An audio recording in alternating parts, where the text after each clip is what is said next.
रजनी बहू, तुम्हें इस घर में कोई प्रॉब्लम तो नहीं है? नहीं नहीं बाबूजी, यहाँ मैं बहुत खुश हूँ। सब मुझे बड़ा प्यार करते हैं। तुम्हारी जेठानियां तो मुझे कुछ काम करते हुए नहीं दिखती। कहीं वो सारे काम तुझसे तो नहीं करवाती? नहीं बाबूजी, ये सब काम तो मैं अपनी खुशी से करती हूँ। मदन लाल के 3 बेटे थे, जिसमें से 2 बड़े बेटों नीरज और सूरज की शादी अमीर घर में हुई थी, जबकि सबसे छोटे बेटे की शादी गरीब घर की लड़की रजनी से हुई थी, और ये मदन लाल की पत्नी सरला की मर्जी से हुआ था। रजनी की दोनों जेठानियां सारा दिन बस हुक्म ही चलाती और गरीब बहू घर के सब काम नौकरों की तरह करती रहती। रजनी, ओ रजनी, कहाँ मर गई? जा जल्दी से जाकर मेरे लिए चाय बना दे और मेरे लिए पकौड़े। अभी लाई दीदी। सरला ये सब देखती है तो गुस्से में आकर कहती है, वो भी तुम्हारी तरह बहू है, इस घर की कोई नौकरानी नहीं जो तुम सारा दिन उस पर बस हुक्म चलाती रहती हो।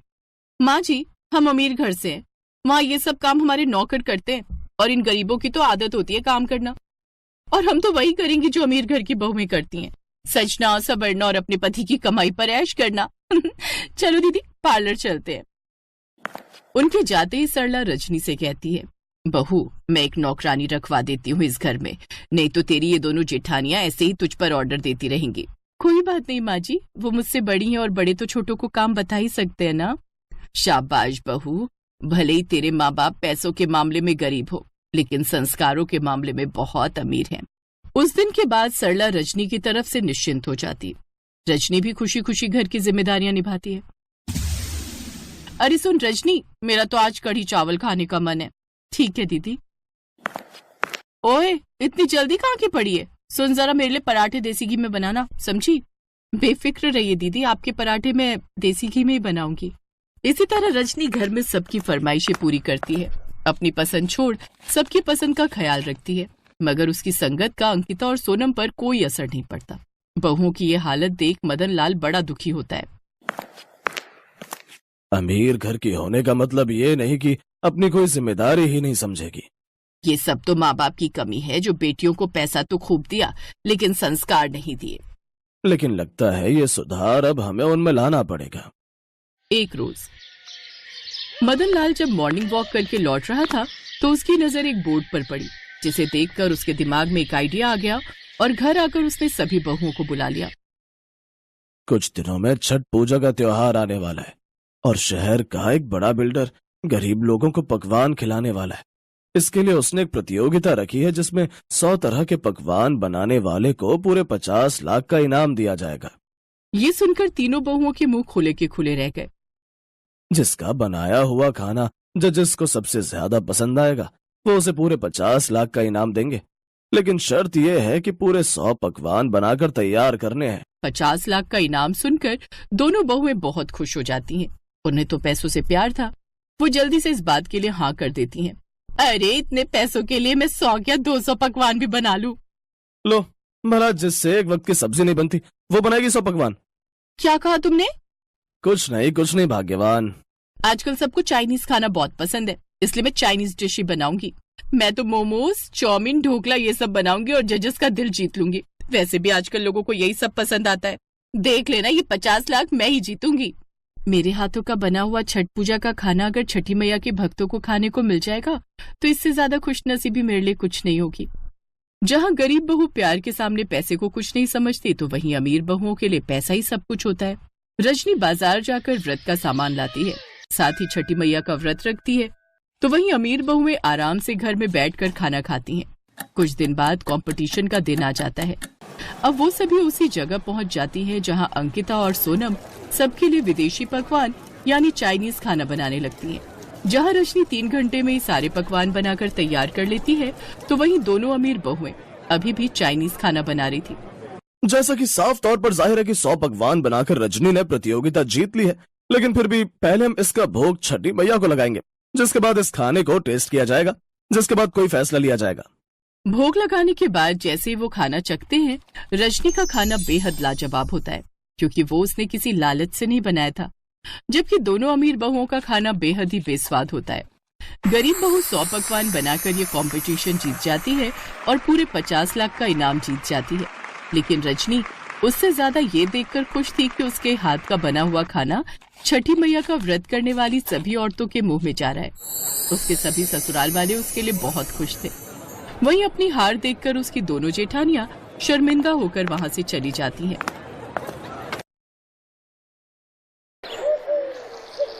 नासिक में रहने वाली उर्मिला के 5 बेटों की शादी एक ही मंडप में हो रही थी। ये देख उर्मिला बहुत खुश थी।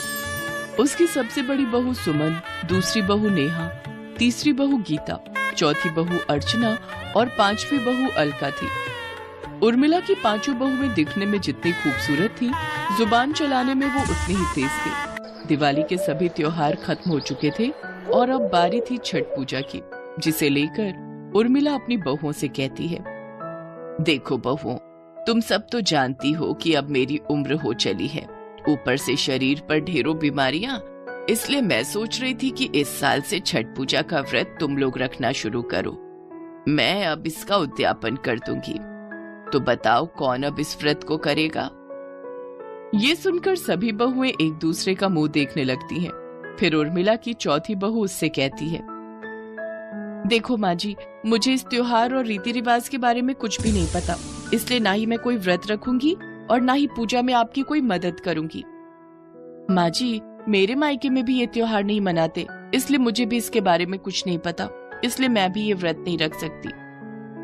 वैसे मुझे इसके बारे में थोड़ा बहुत पता है, लेकिन सुना है ये बड़ा ही कठिन व्रत होता है, इसलिए मुझसे नहीं होगा ये व्रत। और माँ जी, आप तो जानती ही हैं, मेरी दूर की मौसी की इसी साल डेथ हुई है, इसलिए मैं भी ये त्योहार नहीं मना सकती। और माँ जी, मुझसे भूख बर्दाश्त नहीं होती, करवा चौथ का व्रत तो बड़ी मुश्किल से होता है मुझसे। नहीं, मुझसे तो बिल्कुल नहीं होगा। अरे लेकिन अगर तुम मेरी बहुएं होकर ही इस व्रत को करने से मना कर दोगी तो फिर मैं किसे बोलूंगी। उर्मिला की सभी बहुएं कोई न कोई बहाना बना ही देती हैं इस व्रत को ना करने के लिए। दरअसल उसकी सभी बहुएं अलग अलग राज्य से थीं, इसलिए उन सब ने इस व्रत को कभी रखा ही नहीं था। आखिर में थक हार कर उर्मिला फैसला करती है कि इस साल भी वही इस व्रत को रखेगी। अगले दिन उर्मिला की पड़ोसन शीला उसके घर आती है और कहती है, अरे उर्मिला, चलना, और कितना समय लगाएगी, कितना सारा सामान लाना है हमने छठ पूजा का, और नई साड़ी भी तो लेनी है। लेकिन माँ जी, साड़ी की क्या जरूरत है, पिछले साल ही तो आपने नई साड़ी ली थी, उसे ही पहन लेना, और नहीं तो क्या, बेकार का खर्चा है ये सब। अरे उर्मिला, तेरी बहुएं जानती नहीं है क्या इस व्रत में नए कपड़े पहने जाते हैं? इनकी बातों से तो लगता है जैसे इन्हें इसके बारे में कोई जानकारी नहीं है।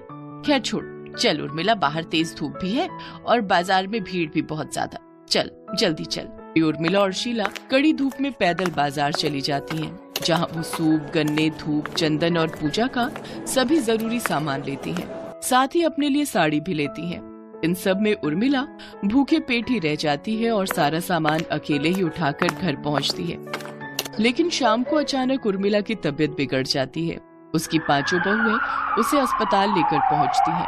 देखिए, शुगर और बीपी पेशेंट होने के कारण, सारा दिन भूखे रहकर और धूप में चलने के कारण इनकी तबीयत खराब हो गई है, इसलिए इन्हें अभी अस्पताल में ही रखकर ग्लूकोज चढ़ाना पड़ेगा।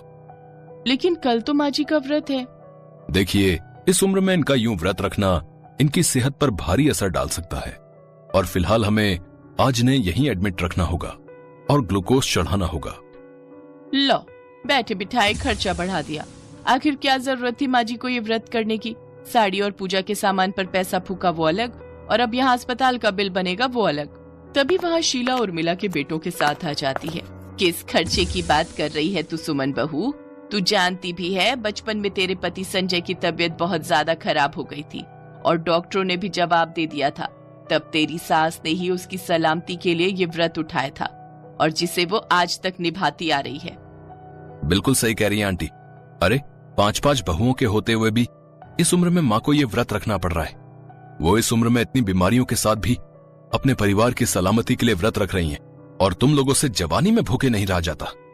अपने पतियों की बात को सुनकर वो 5 शर्मिंदा हो जाती हैं।